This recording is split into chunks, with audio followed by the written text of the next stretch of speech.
Halo semuanya, selamat pagi. Puji Tuhan kita berjumpa kembali dalam doa pagi di hari Kamis ini. Bapak Ibu Saudara, kemarin kita sudah belajar dari Filipi pasal yang ketiga, ayat yang kedua dan ayat yang ketiga.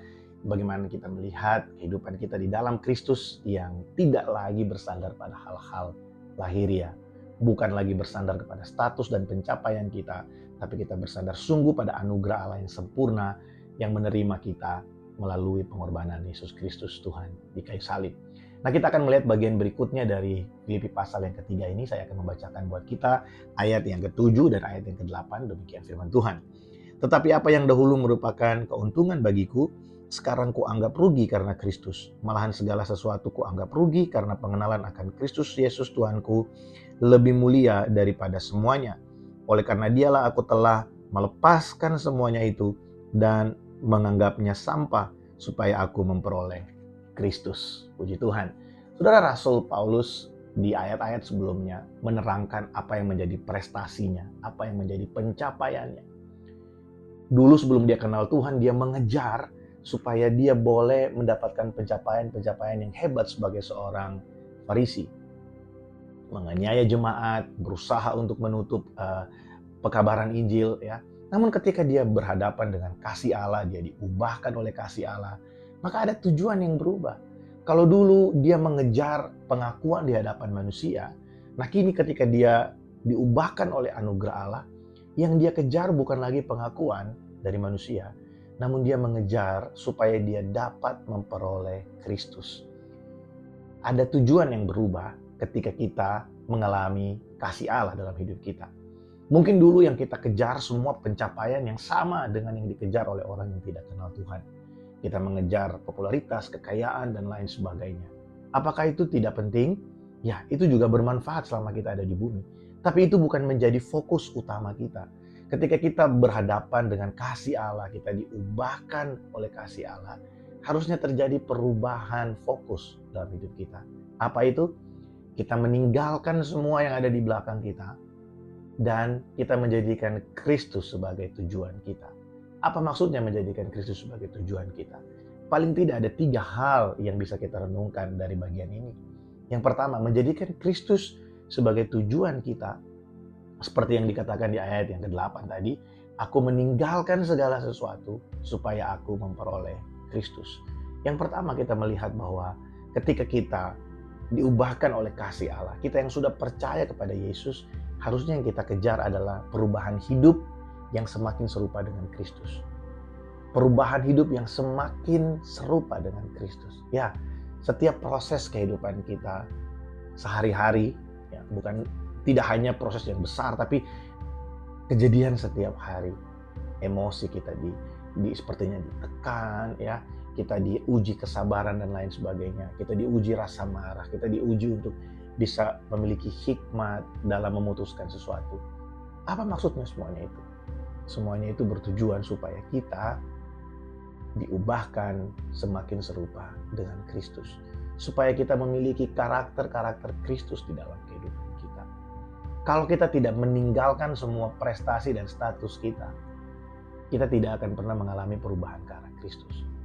Saudara bisa lihat orang yang lari dari proses, atau merasa nyaman dengan kehidupannya, dengan statusnya, enggan untuk melepaskan statusnya, dan belajar merendahkan diri seperti Yesus. Mereka tidak akan pernah mengalami perubahan ke arah Kristus. Atau dia mengalami perubahan ke arah Kristus dengan versinya sendiri.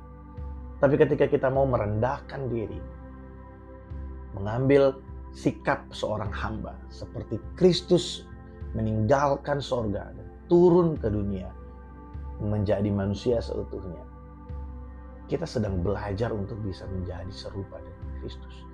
Bukan dengan kemampuan kita, namun karena karya Roh Kudus di dalam kita, yang menolong kita untuk kita berubah dari satu step kepada step yang lain.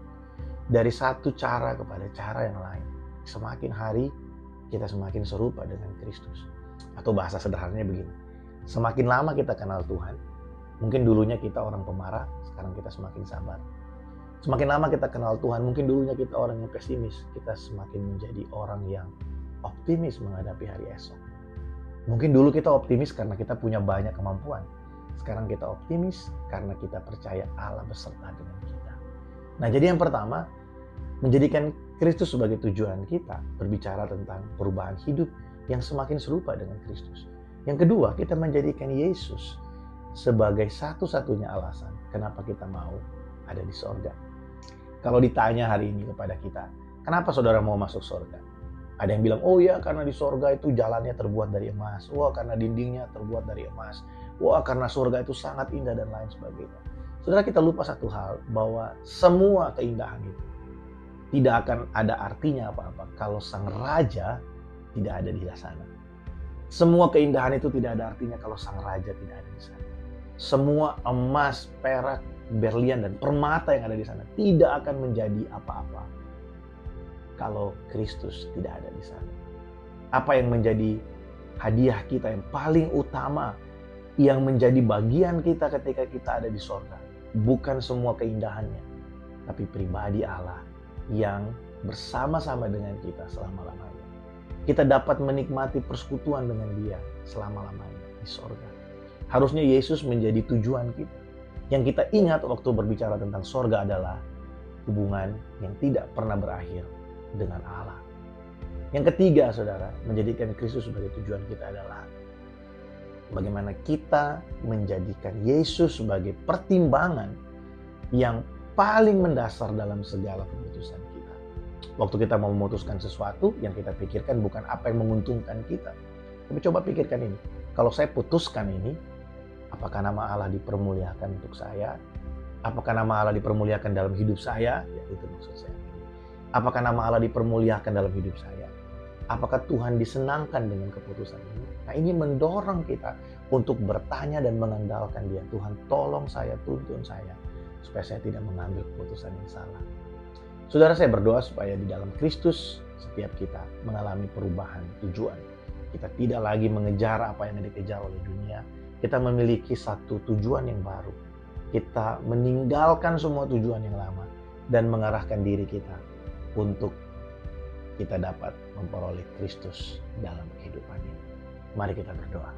Tuhan, terima kasih untuk pagi hari ini. Kami bersyukur untuk anugerah-Mu, untuk kasih-Mu yang besar dan sempurna buat kami. Berkati umat-Mu dimanapun berada pagi hari ini, Tuhan. Segala hal yang menjadi pergumulan kami, hamba berdoa biarlah kasih-Mu yang sempurna itu tercurah bagi setiap kami hari ini. Tolong kami untuk kami boleh mengarahkan hidup kami, Tuhan, ke arah yang benar, yaitu supaya kami memperoleh Kristus selama kami mengiring Engkau. Kristus semakin besar dan kami semakin kecil. Yesus semakin dipermuliakan dalam hidup kami. Dan kalau ada kerinduan untuk kami boleh ada di sorga, bukan karena keindahan sorga, namun karena ada Sang Raja di sana. Karena ada Yesus di sana, sehingga kami mau ada di sana. Kami bersyukur Tuhan, karena Engkau Allah yang baik, yang menuntun kami. Allah Roh Kudus, Engkau yang menjadi guru kami. Engkau yang menjadi penuntun kami dari langkah ke langkah. Tolong kami Tuhan sepanjang hari ini, supaya kami sungguh-sungguh mengalami Engkau dan merenungkan betapa Allah itu baik buat kami. Terima kasih Tuhan. Tolonglah kami hari ini, supaya kami melihat dan merasakan sungguh bahwa Engkau beserta dengan kami. Berkati umat-Mu dimanapun berada hari ini. Kami bersyukur dalam nama Tuhan Yesus kami berdoa. Amin. Puji Tuhan. Selamat beraktivitas. Tuhan Yesus memberkati. Shalom.